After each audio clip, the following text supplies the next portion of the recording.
दुसरं काय होऊ शकतं? आता फक्त दाऊद इब्राहिमलाच क्लीन चिट द्यायचं बाकी आहे. हे सरकार जे आहे, हे सरकार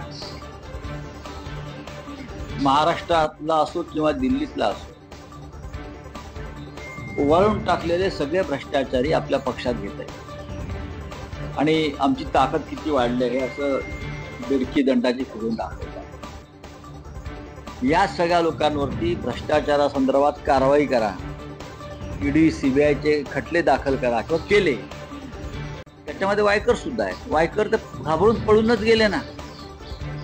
वायकर हे घाबरून पळूनच गेले ईडी आणि सीबीआयला.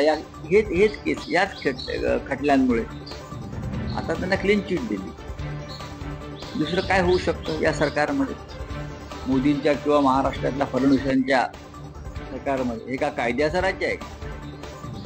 याचा अर्थ असा,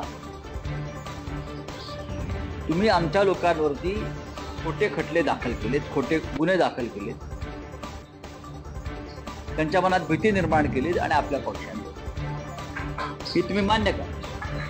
आमच्यासह सगळ्यांवरती तुम्ही अशा प्रकारचे खोटे गुन्हे, खोटे खटले दाखल करून आमच्यावर दबाव आणण्याचा प्रयत्न केला. आमच्यासारखे काही लोक दबावाला बळी पडले नाही, पण ज्यांचं काळीज उंदराच आहे.